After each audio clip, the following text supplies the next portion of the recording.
हालांकि ऐसी ईद मैं समझता हूं आपके और हमारे सबके जीवन में शायद ही कभी आई हो, लेकिन कोई बात नहीं, हमें बहुत मजबूती के साथ, खुशी के साथ इन सारे हालातों में अपने इस त्योहार को मनाना है। आपने देखा होगा परम पूज्य बोधिसत्व बाबा साहब डॉक्टर भीमराव अंबेडकर जी का जो जन्मदिन है 14 अप्रैल, बल्कि अप्रैल का पूरा महीना ही बाबा साहब का जन्मदिन मनाया जाता पूरी दुनिया में। लेकिन इस परिस्थिति में, कोरोना की परिस्थिति में, हम सब लोगों ने घर में ही रहकर वो मनाया। जो परिस्थिति है उस परिस्थिति में आपने देखा कि बाबा साहब का जन्मदिन भी हम लोगों ने घर में ही रह के मनाया। हाँ, दिए जलाकर मनाया। उसके बाद तथागत भगवान बुद्ध, करुणा के महासागर भगवान बुद्ध का जो जन्मदिन और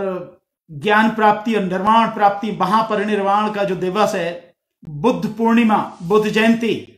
वो भी हम लोगों ने घर में रह के मनाया। तो परिस्थिति अगर आज ऐसी है तो कोई चिंता वाली बात नहीं है। आज अगर हम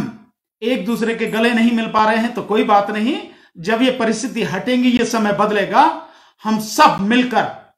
पूरी खुशी के साथ, पूरे उत्साह के साथ गले मिलेंगे और गले मिलके सबको बधाई देंगे। लेकिन आज इसी तरह से सही हम घर में रह के ही, फोन के माध्यम से ही, हम फेसबुक के माध्यम से ही और अपने व्हाट्सएप के माध्यम से ही एक दूसरे को ईद की बधाई देंगे। कोई दिक्कत वाली बात नहीं है साथियों। और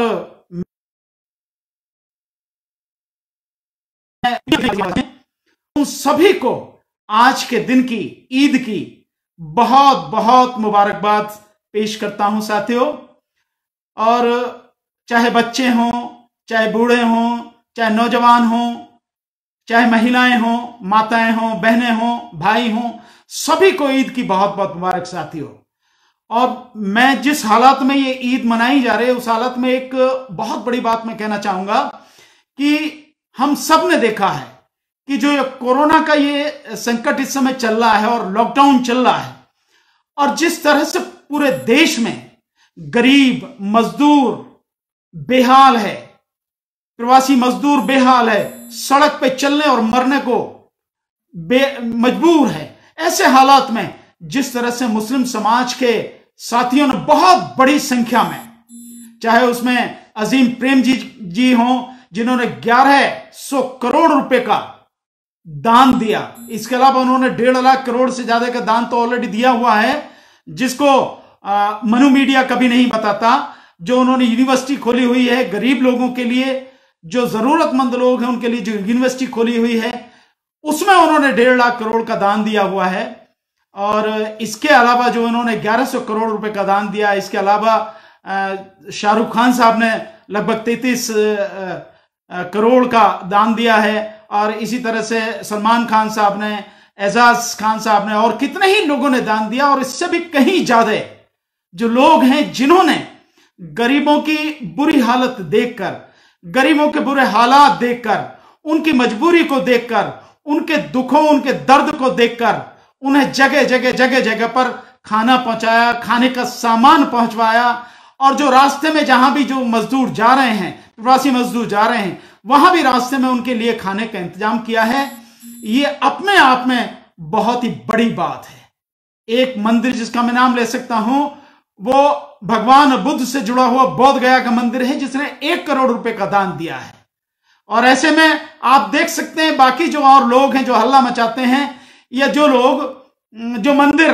जिनके पास खरबों की अकूत संपत्ति है, संजय खान साहब, साबिर खान साहब, बहुत बहुत ईद मुबारक आपको। उन मंदिरों ने क्या दान दिया है आप सबको मालूम है साथियों। किसी ने कुछ नहीं किया है। और देश के प्रधानमंत्री ने जितना क्रूर मजाक, जितना भद्दा मजाक, जितना घटिया मजाक देश की जनता के साथ में किया है, मजदूरों के साथ में किया है, गरीबों के साथ में किया है, ऐसा मैंने दुनिया में कहीं नहीं देखा साथियों, कहीं सुना भी नहीं जिस तरह का मजाक किया गया है। और अभी आप देख रहे हैं कि एक और चीज है, आप देखें कि जिस समय 24 तारीख को लॉकडाउन किया गया था, 24 मार्च को 500 लोग जो हैं कोरोना से संक्रमित थे। आज आप समझ रहे हैं, आज तकरीबन 1.5 लाख होने जा रहे हैं। सरकार बीच बीच में गड़बड़ कर रही है, वो बता नहीं रही आंकड़े, लेकिन 1.5 लाख से ज्यादा लोग, यानी चाइना में जहां से ये बीमारी चली है उस जगह भी इतने मरीज कोरोना से संक्रमित नहीं हुए, जिससे कहीं ज्यादा 1.5 गुना हमारे यहां हो चुके हैं और लगभग 4,000 लोगों की मौत भी हो चुके हैं। आज इस स्थिति में आ गए हैं। यह है लॉकडाउन, यह है एक नासमझ और मूर्ख व्यक्ति की जिद, उसका अहंकार और उसकी जो है पूरी तरह से फ्लॉप रणनीति, जिसने 400, जिस समय 500 थे उस समय लॉकडाउन किया, और अब हालत यह होगी कि धीरे धीरे पहले शराबियों के लिए खोला लॉकडाउन और फिर रेल खोले और धीरे धीरे बाकी और चीजें, और मार्केट खोले जा रहे हैं और बाकी और चीजें भी खुलेंगे। और मुझे लगता है कि 31 तारीख लास्ट है, उसके बाद में लगभग पूरी तरह से लॉकडाउन खुल जाएगा, मुझे ऐसा लगता है। और स्थिति गंभीर होती चली जा रही है और मुझे लगता है कि जिस तरह का बॉम्बे एक तरह से जिन हालात से गुजर रहा है, वहां स्थिति बहुत गंभीर हो सकती है। इसी तरह से अहमदाबाद, जहां पे चौकीदार के चचा आए थे, जिनकी जो है उन्होंने अगवानी में 1,20,000 करोड़ रुपए खर्च किए और गरीबों के ढकने के लिए एक दीवार खड़ी की, वहां पे जो लगातार जिस तरह से बढ़ रहे हैं कोरोना के मामले, ये हालत गंभीर होती चली जा रही है। लेकिन इस सब के बावजूद भी मैं धन्यवाद दूंगा मेरे तमाम उन साथियों को, चाहे हिंदू हो, चाहे मुस्लिम हो, चाहे बौद्ध हो, चाहे जैन हो, चाहे सिख हो। सिख समाज का तो वाकई जिस तरह से उनके गुरुद्वारों ने इस दौरान सेवा की है, लोगों के लंगर खोल के खाना बनवाया है, भिजवाया है, बंटवाया है, उन तक पहुंचवाया है, वो वाकई में अभूतपूर्व है। इस तरह से जो मेरे साथी हैं और बाकी चाहे किसी भी धर्म के, चाहे पारसी हो, चाहे जो है वो किसी और धर्म के साथी हो, सब ने जिस तरह से मदद की है लोगों की, जो वाकई में संकट में पड़े हुए जो लोग हैं उनकी मदद की, उन सब के लिए बहुत बहुत धन्यवाद। इस ईद के मौके पर उनका बहुत बहुत शुक्रिया, बहुत बहुत धन्यवाद साथियों। एक बड़ी गंभीर परिस्थिति है, मैंने बार बार भी इस पे पहले भी सवाल उठाया है, फिर इसको मैं सवाल उठा रहा हूं साथियों, कि इस दौरान पुलिस ने जितना अपना क्रूर चेहरा दिखाया है, लोग तो कहते हैं पुलिस ने बड़ा अच्छा काम किया, लेकिन मैं कहता हूं कि पुलिस ने जितना अपना क्रूर चेहरा दिखाया है, जिसकर उत्तर प्रदेश, मध्य प्रदेश और दिल्ली जिस तरह का क्रूर चेहरा इन्होंने दिखाया है, वो वाकई में वो भी अभूतपूर्व, ऐसे कभी देखा नहीं। तनवीर इरशाद सिद्दीकी साहब, बहुत बहुत शुक्रिया, आपको ईद मुबारक साहब, पूरे परिवार को, सभी को ईद मुबारक।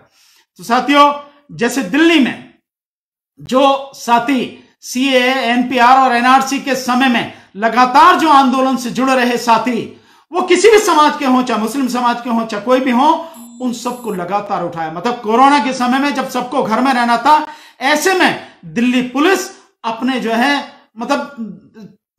बुरा जो उसने जो जितना बुरा कर सकती है, वो सारा का सारा सब कुछ आंखों के सामने, सबके सामने आ रहा है साथियों, कि उन लोगों को जो बेगुनाह लोग हैं, जो बिल्कुल निर्दोष लोग हैं, जो अपने संवैधानिक हक का उपयोग कर रहे थे, उनको उठा उठाकर जेल में बंद कर रही है, उनके खिलाफ मुकदमे लगा रही है। यूएपीए कानून, मैंने बार बार आपको समझाया कि यूएपीए कानून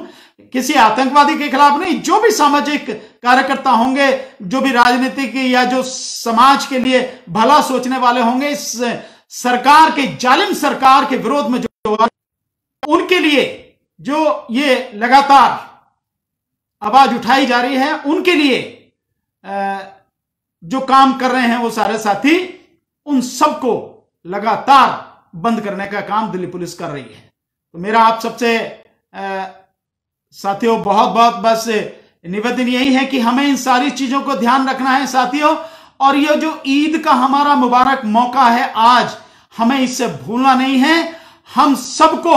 ये ध्यान रखना है कि ये ईद का मुबारक दिन हमें इस बात के लिए मजबूत करके जाए, हमारा संकल्प इतना दृढ़ होना चाहिए, हमारे जो भावनाएं हैं इतनी मजबूत होनी चाहिए कि हम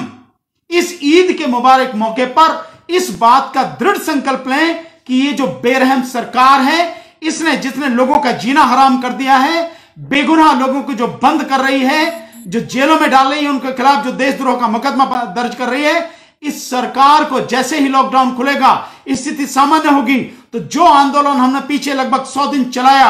इससे लॉकडाउन से पहले, वही आंदोलन को हमें आगे बढ़ाते हुए ले जाना है और साथियों हर सूरत में हमें इस सरकार को उखाड़ के फेंकना है। साथियों इस ईद के मुबारक मौके पर हमें अल्लाह से केवल यही कामना करनी है कि यह खुदा हमें इतनी ताकत बख्श, हमें इतना हौसला, इतना धैर्य बख्श कि हम इस जालिम सरकार को उखाड़ के फेंक दें जो पूरी तरह से